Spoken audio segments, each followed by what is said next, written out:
Christmas and a Happy New Year. The Chennai Silks. Let the celebrations begin. பொன்னிந்தியா ஹவுசட் நேயர்கள் அனைவருக்கும் மனோட வணக்கம். பிஜிடியோட ஆஸ்திரேலியா வர்சஸ் இந்தியா 2024-25 டூர் சக்ஸஸ்ஃபுல்லா தேர்ட் டெஸ்ட் நடந்து முடிஞ்சு போயிருக்குது.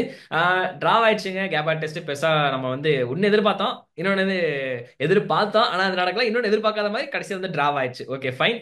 இருந்தாலுமே அதுக்கான ரிவ்யூ நீங்க எப்படியும் பார்த்துருப்பீங்க. கிருபாகரன் ப்ரோ தான் பேசியிருந்திருப்பாரு. அண்ட் இந்த வீடியோ எதுக்காக கிருபாகரன் ப்ரோ கூப்பிட்டுருக்கோம் அப்படின்னா, இது தனியாவே பண்ணிக்கலாம். பட் ஆனால் இருந்தாலும் ரிட்டையர் ஆனது சாதாரண ஒரு ஆள்ல, ஒரு மிகப்பெரிய ஒரு டெஸ்ட் கிரிக்கெட் லெஜெண்ட் தான் சொல்லணும், ஒரு மெஜிஷியன் சொல்லலாம். ஸோ ரவிச்சந்திரன் அஸ்வின் அவர்கள் இப்போ இதுக்கப்புறம் நம்ம இன்டர்நேஷனல் கிரிக்கெட்ல பார்க்க போறது கிடையாது. ஏதோ ஒரு T20 ஒரு லெஜெண்ட்ஸ் லீக் அப்படின்ற மாதிரி தான் பார்க்க போறோம். ஸோ அவரை பத்தின ஃபுல் வீடியோ தான் அது. அண்ட் நம்மளோட கிருபாகரன் ப்ரோ நினைச்சிருக்காரு. And welcome Kirubakaran bro.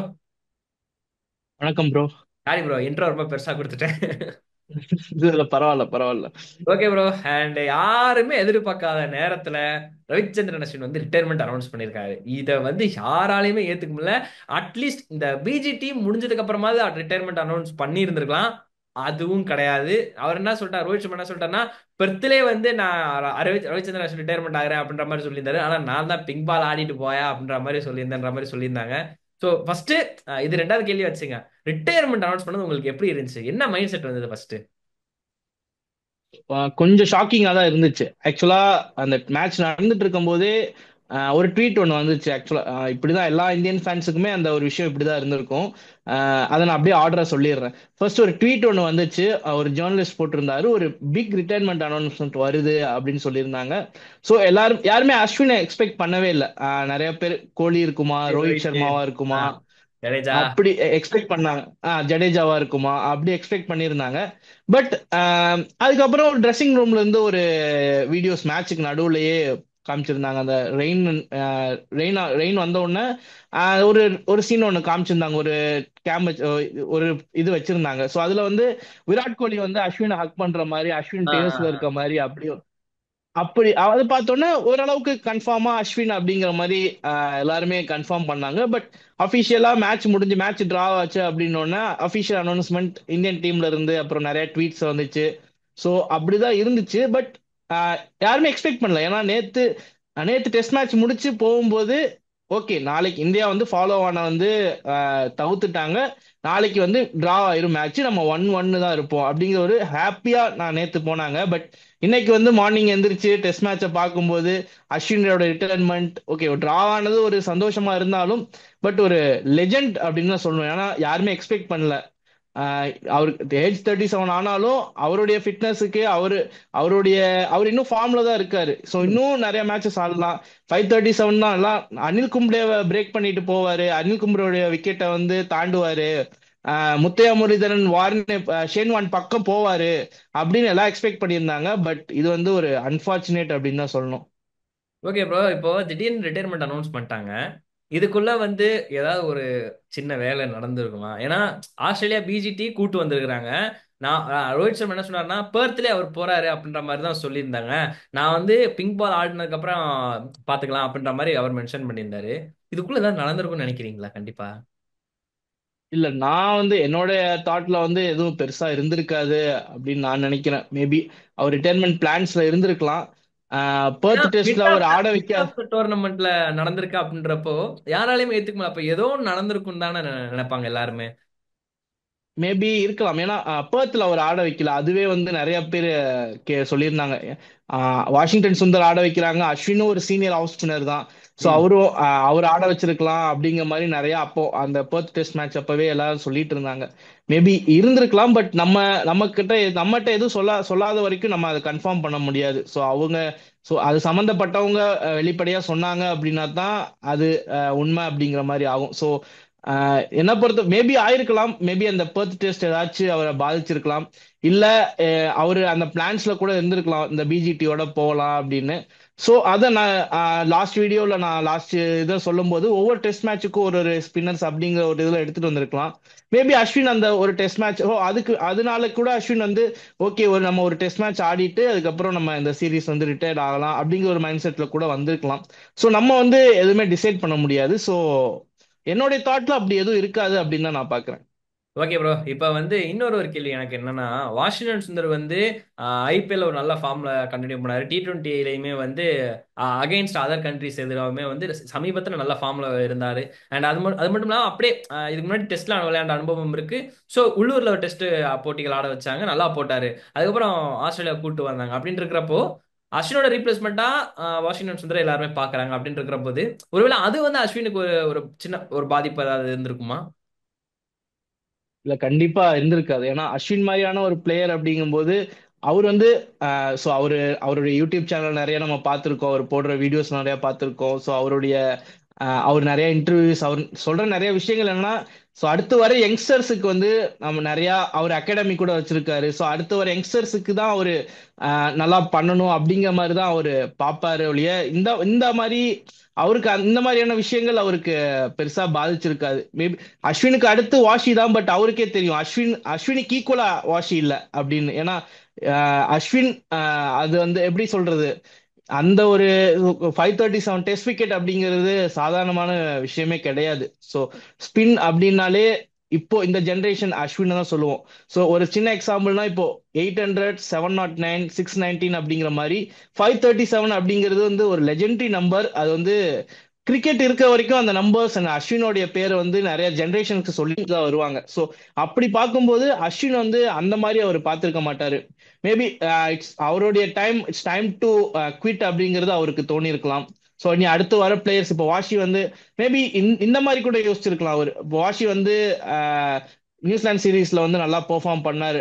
In between வந்து செகண்ட் டெஸ்ட்ல வந்து 7 for 1 எடுத்தாரு. ஸோ அப்படி ஆமா. பார்க்கும்போது ஓகே.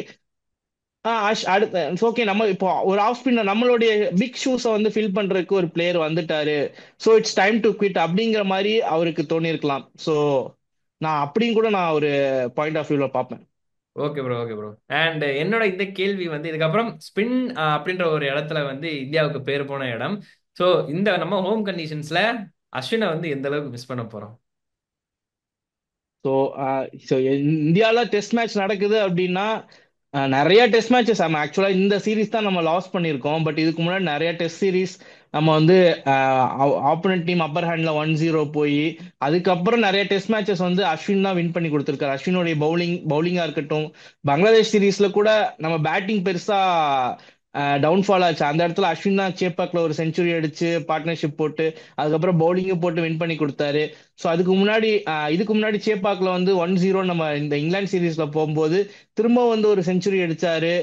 அதுக்கப்புறம் நம்ம பங்களாதேஷ் சீரீஸையும் நம்ம மறக்கவே முடியாது. அங்கேயுமே ஒரு மேட்ச் நம்ம லாஸ் ஆகுற மாதிரி இருந்து அங்கேயுமே அவருடைய பேட்டிங் வித் பவுலிங் மட்டும் இல்ல பேட்டிங்லயும் அவர் நிறைய கான்ட்ரிபியூட் பண்ணியிருக்காரு இந்தியன் டீமுக்கு. ஸோ இந்த ஸ்பின் அப்படிங்கிற ஒரு இடத்துல இந்தியன் ஸ்பின்னர்ஸ் எப்பவுமே இருப்பாங்க. ஒரு குறிப்பிட்ட டைமுக்கு ஒரு லெஜெண்டரி ஸ்பின்னர்ஸ் இருப்பாங்க.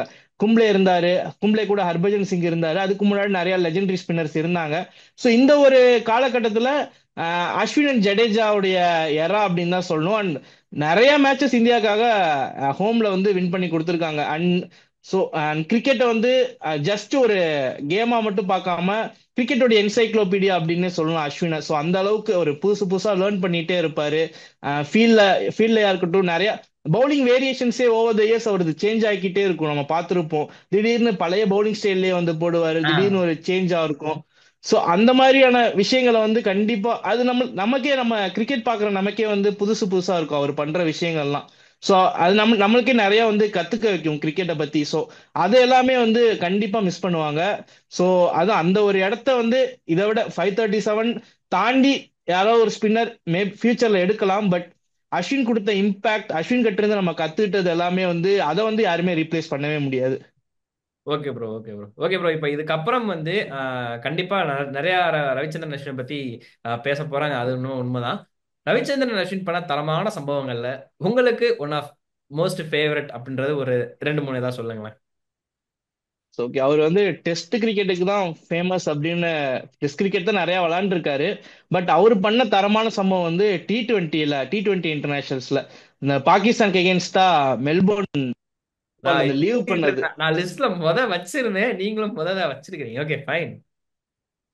இல்ல ஆக்சுவலா என்னுடைய ஃபேவரட் அது. ஆக்சுவலா அந்த ஒரு மைண்ட் செட்ல அவர் அதை திங்க் பண்ணியிருக்காரு. லீவ் பண்ணும் ரன்னுக்கு போகாம அப்படிங்கிறதே வந்து ஒரு பெரிய விஷயம். ஸோ அது வந்து எனக்கு என்ன பொறுத்த வரைக்கும் அதுதான் அவர் பண்ணதுலேயே சிறப்பான சம்பவம். Okay bro. ஓகே. அண்ட் 2 3 கேட்டேன், ஒண்ணுதானா? சரி, ஓகே. இன்னொன்னு இன்னொன்னு ஆஸ்திரேலியால தான் சிட்னி டெஸ்ட்ல ஹனுமா விஹாரி கூட நின்னு போட்ட அந்த பார்ட்னர்ஷிப்.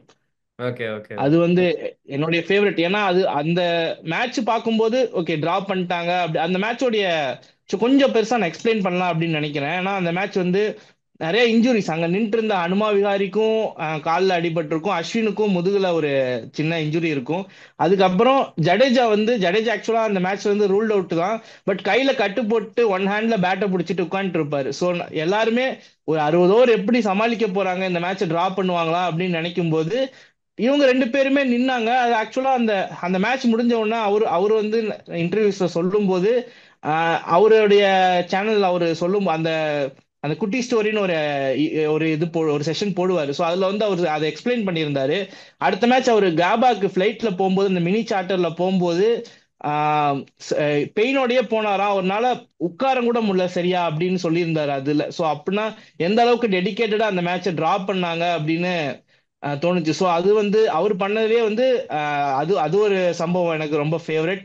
அண்ட் இன்னொன்னு என்ன அப்படின்னா இப்போ ரீசெண்டா நடந்த அந்த பங்களாதேஷ்ல போயிட்டு ஒரு சீரீஸ் ஒன்று ஆடினாங்கல்ல, அதுல வந்து அவர் லாஸ்ட்ல அந்த மேட்சை வின் பண்ணி கொடுப்பாரு. ஆக்சுவலா தோக்க வேண்டிய மேட்ச் கடைசியில ஒரு பார்ட்னர்ஷிப் போட்டு டெய்லண்டர்ஸ் கூட நின்று ஒரு மேட்ச் வின் பண்ணி கொடுப்பாரு. ஸோ இந்த 3 என்னுடைய ஃபேவரட்.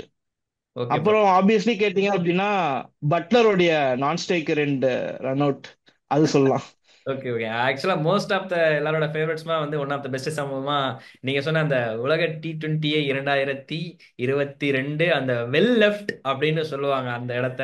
ஸோ அந்த இடம் தான் எல்லாருமே வந்து மோஸ்ட் ஆஃப் த பீப்புள்ஸ்க்கு வந்து கண்டிப்பா ரவிச்சந்திரன் அஸ்வின் ஒரு பெஸ்ட் மூமெண்ட்ஸா இருக்கும். அண்ட் என்னோடது சென்னையில 2013 வந்து ஆஸ்திரேலியா 4-0 ஸ்வைப் அப் பண்ணுவாங்க தலதோனி கேப்டன்சில. அதுல வந்து அஸ்வின் வந்து சென்னை பிச்சில் வந்து ஈஸியான டார்கெட் தான் ஆஸ்திரேலியாவுக்கு. அதுல வந்து ஒரு டக்குன்னு ஒரே ஸ்டேஷன்ல வந்து 6 விக்கெட் எடுப்பாரு.